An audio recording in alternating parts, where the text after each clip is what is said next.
nikaona signboard hapa ya New Life. Sasa leo nimetoka Manyaka ili nitafute kanisa, nikafika hadi hapa. Karibu. Mimi ni mama, ingawaje kwa saa hizi nimewacha ndoa yangu kwa sababu ya mume wangu.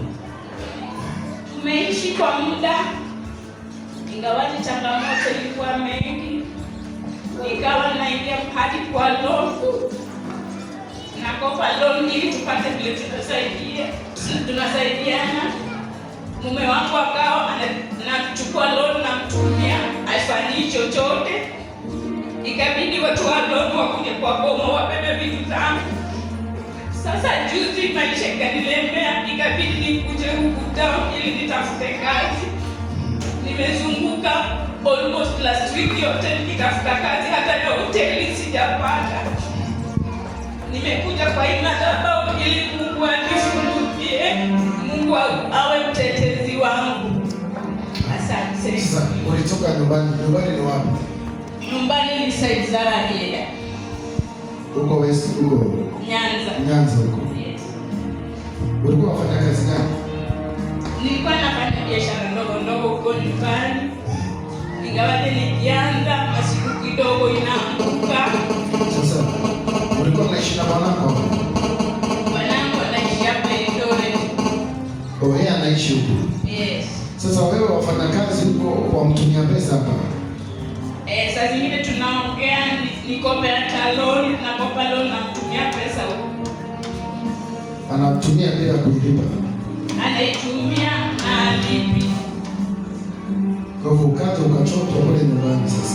Watu wa loan wakaja wakabeba ng'ombe zangu na makondo. Ulikuwa na ng'ombe ngapi? 2 na makondo 4. Na zinatoshana na hiyo loan ama walibeba zaidi? Walibeba zaidi.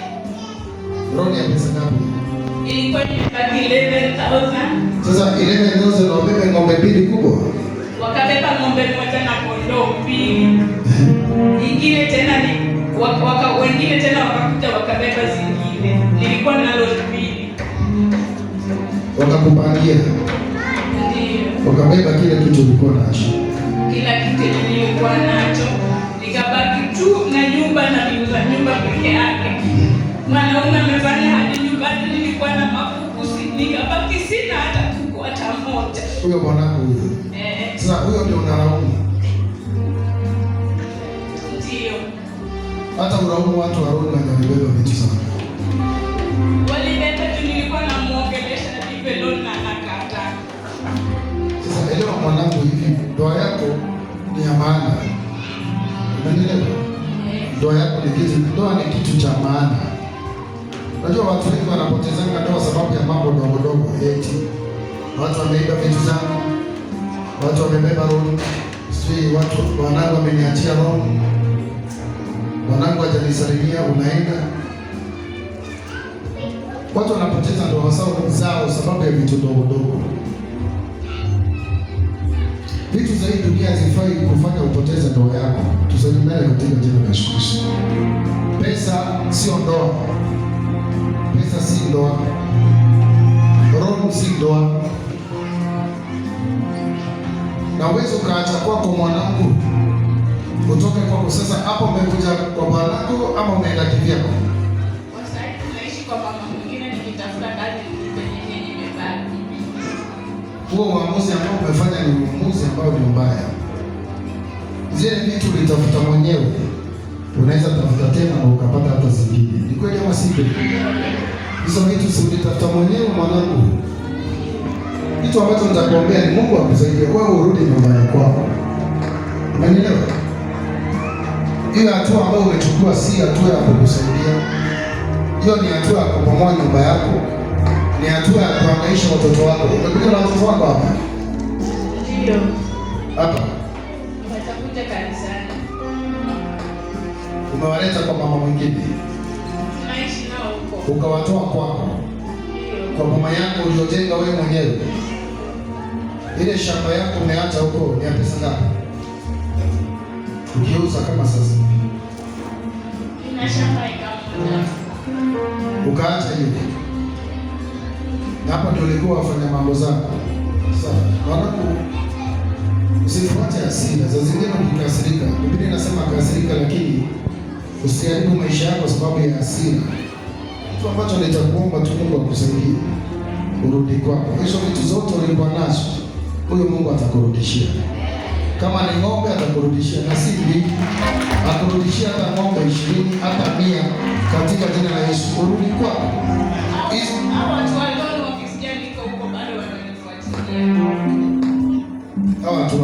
Sasa hawa ndio shida kwako.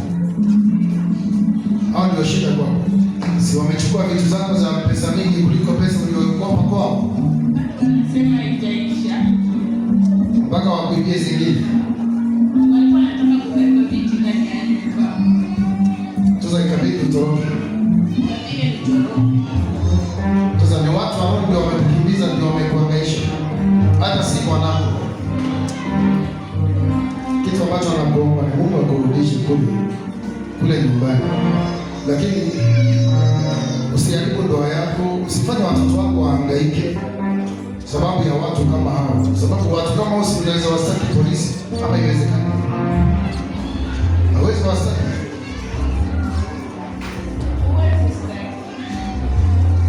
Sijui mambo kama hiyo. Lakini hapo kuna haki kweli? Huyo mwanangu amefanyiwa haki ama anateswa na hao watu?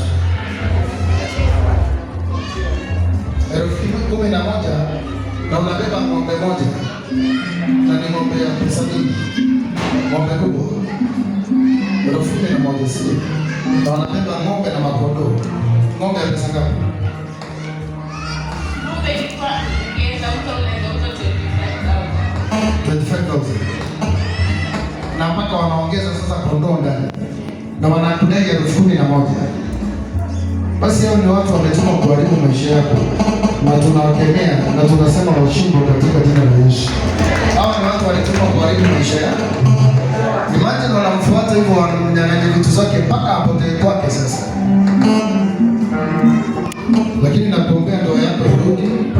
Mungu akurudishe kwa watoto wako. Mungu akurudishe kwa ndoa yako. Mungu akurudishe kwa hizo vitu alikuwa amekupea, zirudi kwa njia kubwa. Mwambie katika jina la Yesu. Chochote wamedanganywa na mateso na waliokupangia kukutesa, kukutoa kwako, kukuhangaisha, wanaokufuata kwa madeni, wakiwa na nia ya kukuharibia maisha, waambie washindwe katika jina la nani? Sema na washindwe katika jina la Nasema zishindwe leo katika jina la Yesu. Roho yote imetumwa kwako, aidha ni Haruni, aidha ni maadui, iharibu vitu zako na ikunyang'anya vitu zako, ifanye nini? Sema ishindwe katika jina la Yesu. Sababu hiyo ni roho. Mwanangu, hiyo si madeni, hiyo ni roho ya kukutoa kwako. Hii ni shetani. Huyo ni shetani ama ni Mungu? Mwanangu, elewa, hiyo si roho inakufuata. Lakini hiyo ni maroho inakufuata ikiwa na nia ya kuharibu maisha yako. Na ishindwe katika jina la Asante. Kwa sababu ya masaa tuchukue ushuhuda moja.